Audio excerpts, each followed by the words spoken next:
ചടങ്ങിൽ LDFന്റെ നേതാക്കളെല്ലാം പങ്കെടുക്കുന്നുണ്ട്. CPIയുടെ ജില്ലാ സെക്രട്ടറി KK വത്സരാജ് ഉണ്ട്. വത്സരാജിനെ സ്വാഗതം ചെയ്യുന്നു. കേരള കോൺഗ്രസ് എമ്മിന്റെ ജില്ലാ പ്രസിഡന്റ് ശ്രീ ഉണ്ണികൃഷ്ണൻ ഈച്ചരത്ത് ഈ വേദിയിലുണ്ട്. അദ്ദേഹത്തെ സ്വാഗതം ചെയ്യുന്നു. മറ്റൊന്ന്, കേരളത്തിന് ലഭ്യമാവേണ്ട വിഹിതം നിഷേധിക്കുക.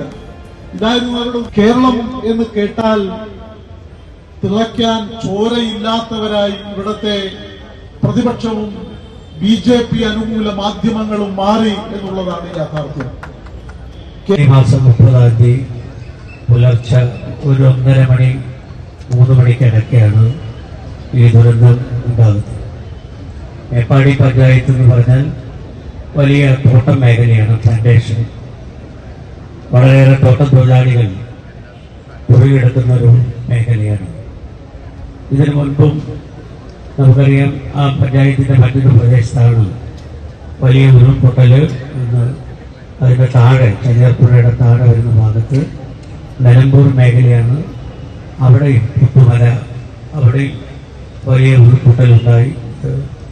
എല്ലാവരുടെയും മനസ്സിലുള്ളതാണ്. അപ്പോൾ പെട്ടെന്ന് ഈ സംഭവം അറിഞ്ഞപ്പോൾ തന്നെ അതിൻ്റെ ഒരു ഭയാനകമായ സാഹചര്യം മനസ്സിലാകുകയും ജില്ലാ ഭരണകൂടം, ജനപ്രതിനിധികൾ, സന്നദ്ധ പ്രവർത്തകരെല്ലാം ആ പുലർച്ചെ മുതൽ തന്നെ അതിസാഹസികമായ രക്ഷാപ്രവർത്തനങ്ങളിൽ ഏർപ്പെട്ടു. ഒരു ഉദാഹരണം പറയുമ്പോൾ എത്ര വീട് പോയി, പൂർണ്ണമായി കംപ്ലീറ്റായി വീട് നശിച്ചത് എത്ര, പാർഷ്യലായി വീട് നശിച്ചത് എത്ര, അതിന്റെ കണക്ക് തയ്യാറാക്കണം. സമ്പൂർണമായൊരു വീട് നശിച്ചു പോയാൽ അവർ കണക്കാക്കുന്നത് 1,10,000 രൂപയാണ്. അതാണ് കണക്ക്. ഞാനത് സിമ്പിളായിട്ട് പറയാണ്. അതാണ് അതിന്റെ കണക്ക്, അതാണ് അവരുടെ മാനദണ്ഡം. പക്ഷെ 1,10,000 രൂപയ്ക്ക് നമുക്കൊരു വീട് കെട്ടാൻ പറ്റുമോ? സ്ഥലത്തിന്റെ എല്ലാം വീട് കെട്ടാൻ പറ്റുമോ? നമ്മൾ വീടിന് അത് അത്ര ചെലവാ. ചെറിയ വീട് 4 ലക്ഷം രൂപ. പക്ഷെ അവർ നോംസിൽ 1 ലക്ഷത്തിൽ താഴെയാണ്. ഇപ്പോഴാണ് 1 ലക്ഷമായി. ഇങ്ങനെ കൃഷി, കന്നുകാലികൾ, ഓരോ നാശനഷ്ടങ്ങൾ, ഇൻഫ്രാസ്ട്രക്ചർ, അതായത് പാലം, റോഡ്, ഇലക്ട്രിക്കൽ ലൈൻ, അതിന്റെ നാശനഷ്ടങ്ങൾ, വിദ്യാലയങ്ങൾ, ആശുപത്രി കെട്ടിടങ്ങൾ, ആ നോംസ് അനുസരിച്ച് തയ്യാറാക്കുന്നതും റിയൽ എസ്റ്റിമേറ്റ് ചെയ്ത് നമുക്ക് തയ്യാറാക്കുന്നത് തമ്മിൽ വലിയ വ്യത്യാസമുണ്ട്. അതുകൊണ്ടാണ് കേരള ഗവൺമെന്റും കേരള നിയമസഭയും ആവശ്യപ്പെട്ടത് ഇത് ദേശീയ ദുരന്തമായി പ്രഖ്യാപിക്കണം. ദേശീയ ദുരന്തമായി പ്രഖ്യാപിച്ചാൽ ഈ നോംസിൽ മാറ്റം വരുത്തി സഹായിക്കും. അതല്ലാത്തടത്തോളം കാലം നമ്മൾ കൊടുക്കുന്ന കണക്കെല്ലാം അവരിങ്ങനെ വെട്ടി വെട്ടി വെട്ടി വെട്ടി വെട്ടി വെട്ടി ഈ 2000 അവസാനം കൊടുത്ത 2021 കോടി ഇന്നലെ പാർലമെന്റിൽ നമ്മുടെ MPമാരെല്ലാം കൂടി അത് പറഞ്ഞു. ഗവൺമെന്റും തയ്യാറാക്കി കൊടുത്ത എസ്റ്റിമേറ്റ് അനുസരിച്ച് 2219.033 കോടി.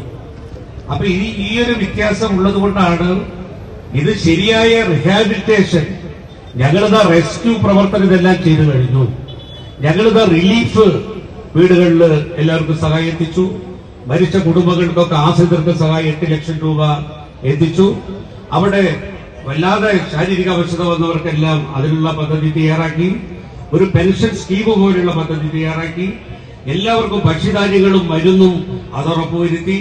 ആശുപത്രിയായുള്ള സജ്ജീകരണമെല്ലാം ഉറപ്പുവരുത്തി.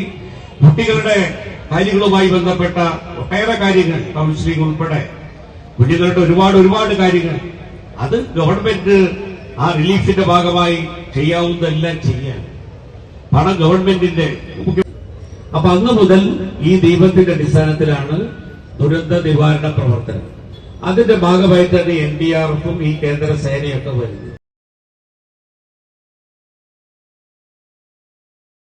മാതാപിതാക്കൾ, സഹോദരങ്ങളെയും ബന്ധുമിത്രാദികളെയും ഒക്കെ നഷ്ടപ്പെട്ട വയനാട്ടിലെ ദുരന്തബാധിതർ, അവർക്ക് വേണ്ടി കേരളം ഇടതുപക്ഷ ജനാധിപത്യ മുന്നണി ഇന്ന് ശക്തമായി സമരരംഗത്തേക്ക് വരേണ്ട ഒരു സാഹചര്യമാണ് കേന്ദ്ര ഗവൺമെന്റ് സൃഷ്ടിച്ചിരിക്കുന്നത്.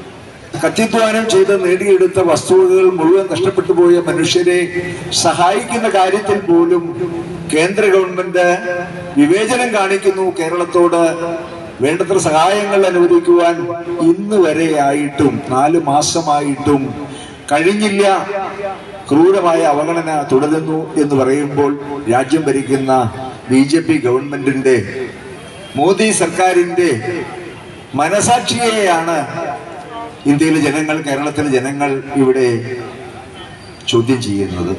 കേരളത്തിൽ BJPക്ക് ഭരിക്കുവാൻ വളരുവാനുള്ള സാഹചര്യമില്ല എന്ന രാഷ്ട്രീയ കാരണങ്ങൾ കൊണ്ട് ഈ സംസ്ഥാനത്തെ സമസ്ത മേഖലകളിലും പ്രളയ ദുരിതാശ്വാസത്തിൽ പോലും രാഷ്ട്രീയം കണ്ട് കേരളത്തെ അവഗണിക്കുന്ന നീചമായ നിലപാടുകളാണ് കേന്ദ്ര സർക്കാർ സ്വീകരിച്ചു വന്നിരിക്കുന്നത്. ശ്രീ റോഷി അഗസ്റ്റിൻ, കൃഷ്ണൻകുട്ടി, അതുപോലെ AK ശശീന്ദ്രൻ ഉൾപ്പെടെയുള്ള കേരളത്തിലെ ഇടതുപക്ഷ